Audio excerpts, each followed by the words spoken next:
This is Prodeus, and it is one of the most badass games I've ever played. Not just because it is a Doom-era shooter, which is all about badassery, but this game had the audacity to come out at the same time as the next-gen consoles on PC with a retro vibe.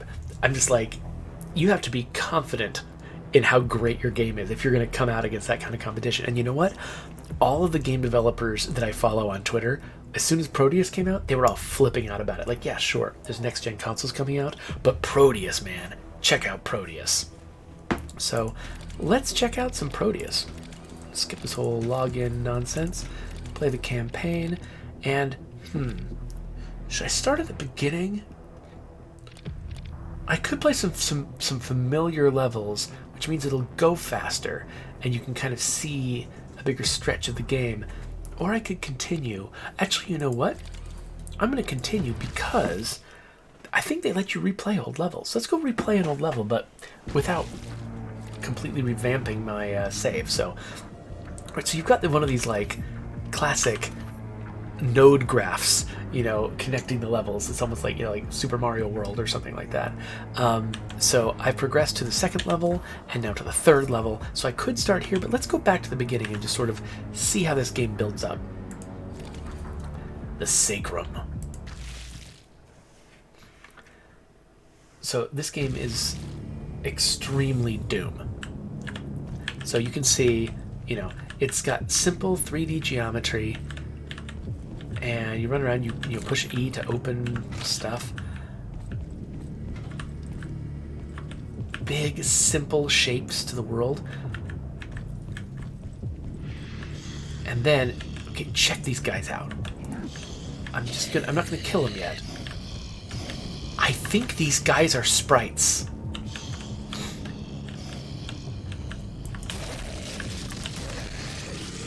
So look, okay, I can see them from the right, I can see them from the left. They look like 3D models, right? Except the way that they move in just, they're burning away. The way that they move in discrete steps as you're going around them, the way they kind of seem like they're floating on the terrain, I think they're sprites. I think this game is literally using a lot of the same technology and artistic conceits that Doom did.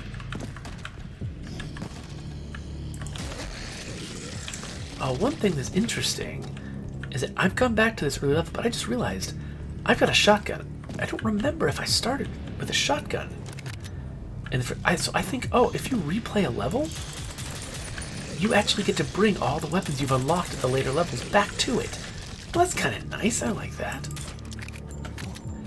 Yeah, so when you first start, I think this pistol is all you have. And so that's what I should play with right now to give you a sense of how this game actually works. So each weapon has got, its sort of basic firing.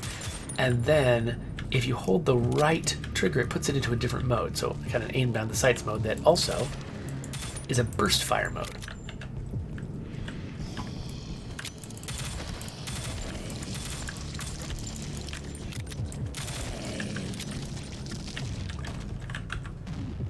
So kind of experimenting with each weapon and finding out how it works is one of the fun parts of the game. The game has a lot of secrets in it. And you've got an auto map that lets you figure out how to get to them. Like, I don't know what that is. What's that thing? I don't know. Is it that health thing up there, or maybe it says how would I get up there? Hold on. So it looks like it's connected here. Does that mean...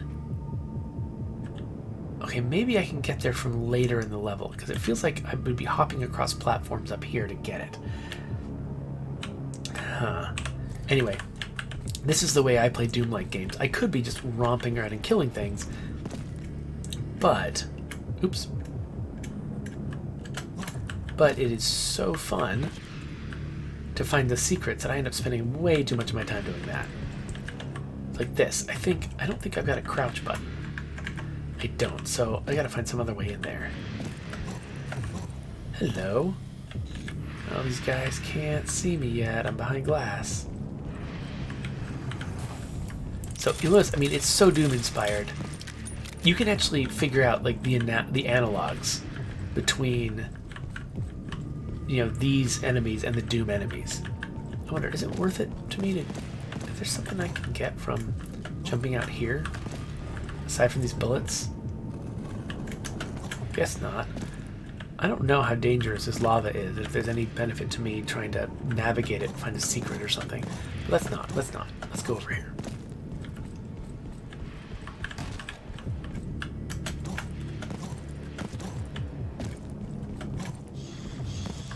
Hey there.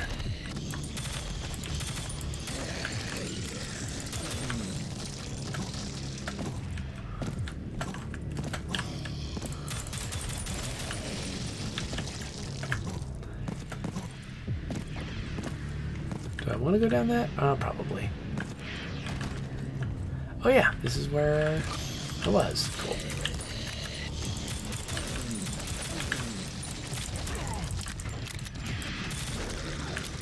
So this is where I would normally get my first shotgun. But I've already got a shotgun, so whatever. Wait, I came from there. Yeah, alright. So the alt fire on the shotgun lets me charge up a more powerful shot.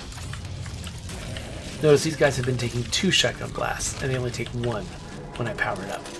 This right here is a checkpoint. I get to decide when to take it. So if I want to kill all the enemies in the room first, that is my prerogative. Ah! Anyway, you'll notice these guys are clearly Doom imps.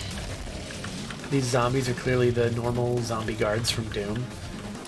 So far, I've actually also run into the Pinky Demons, I've run into the Lost Souls, I've run into a lot of stuff. This requires a red key. Like, this is basically Doom. The thing that's fascinating to me here is that there's already a next-gen Doom. You know, like, okay. That guy. I'm not actually sure which Doom character that is reminiscent of. This one might be one of the more unique enemies in this game. But yeah, there's already a current-gen Doom. And so it's fascinating these guys decided to make their own. You know, to go in. I mean, it's one thing to make an indie game based in a, you know, kind of a lost genre, or you know, a game that no one else, or a what am I trying to say? Like a game that's an old favorite, but it's largely forgotten. Working in territory like that is one thing, but deciding to work in territory where, like, the original. Oh, here we go. The original studio that built it has actually continued to build in the same direction, build on the same foundation. And you're going to build something alongside them? Really? That's such an audacious thing to do. That's another reason why I consider this team to be an incredibly badass team. Not only was the timing of this game with, you know, the next-gen consoles crazy, but also just deciding to make a Doom game while id is making Doom games. Is nuts. And they definitely went in an entirely different direction with it. I mean, it's definitely very old school. Like, it's as old school as they can make it, like, you know, with the fact that everything is, you know, again, built out of this very simple geometry. Everything, I'm pretty sure that even my gun is a sprite. I'm pretty sure my gun is a sprite, my hand is a sprite. Everything in this is simple geometry and sprites, just like the original Doom. They decided to be...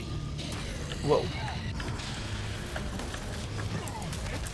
They decided to be authentic to the original to such a crazy degree that even id wasn't. And, I don't know, it's interesting. I mean, they definitely, if you're going to be competing with the originators of the genre you're working in, I mean, you definitely have to differentiate yourself, right? You have to do something that's fundamentally different from what they're doing with it. So these guys have definitely moved in that direction. And they're basically, this game, you know, whereas I really applauded the, you know, the id team for how they managed to sort of capture the style and feel of the original Doom, but with brand new, very modern mechanics. This game is doing sort of a weird variant of that, where they're varying less from the original.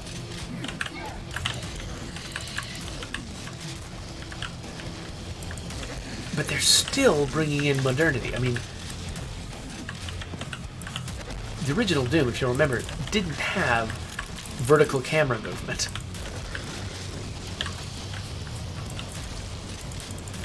It didn't have, there was no tilt.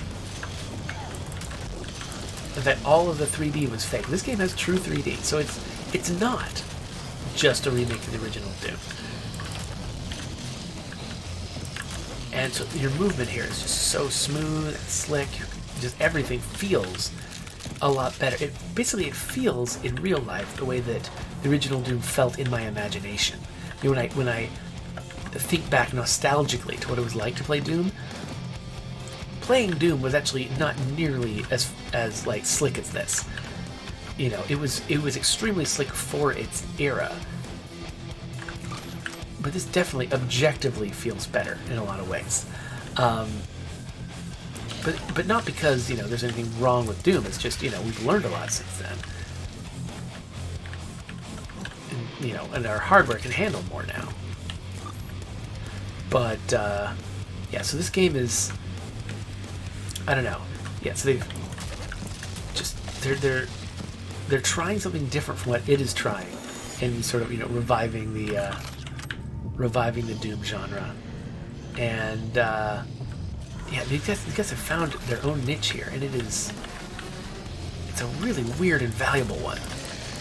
They've done a great job of really replicating what it felt like in my brain to play Doom when I was a teenager. I loved Doom so much. I actually got so... I played the original...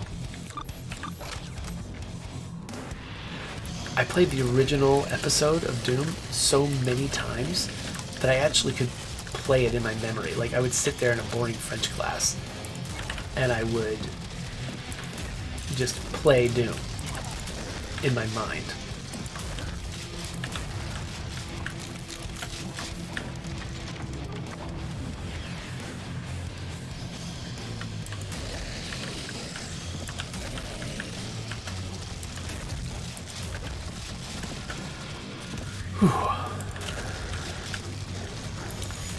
So it's funny, I'm not using the exploding barrels at all, and I think part of the reason for that is it's just so satisfying to shoot the guys without using the barrels. Why would I use the barrels?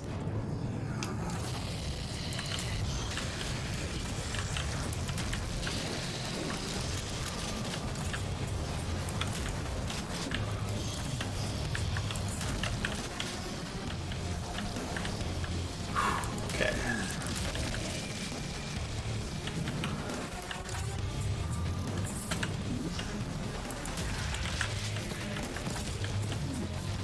So I think when you land a headshot on these guys, flames come out of their heads, which is crazy. Is this where I want to be? Oh, this is just a... What is this? Oh, hello. If they have heads, that is.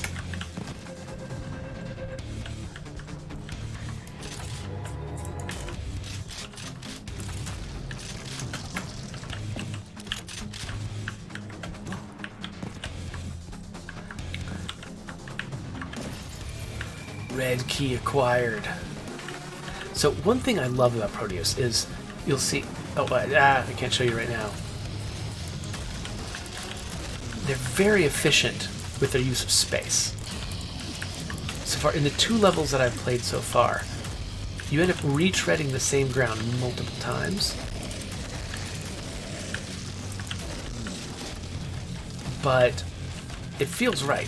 You don't feel like, oh, well, now I've got to go back to the same area. They fill it with new enemies, they use the space in a different way. And you have all the visual guides that you need to figure out where you're going, even though you're traveling backwards. I probably could have tried to get that armor, but whatever. It's like you feel like you're moving forward continuously through a well thought out space, even though you're actually going forward and then backwards again.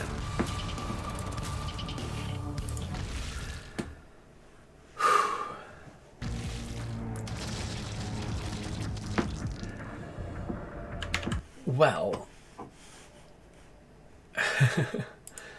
that was the Sacrum. So that was the first level. So I'm going to really quickly do a little wrap up, and, we'll cut the video off here, but I want to keep playing Prodeus. So we're going to play a little bit more Prodeus, and I guess long term we'll, put the video up there.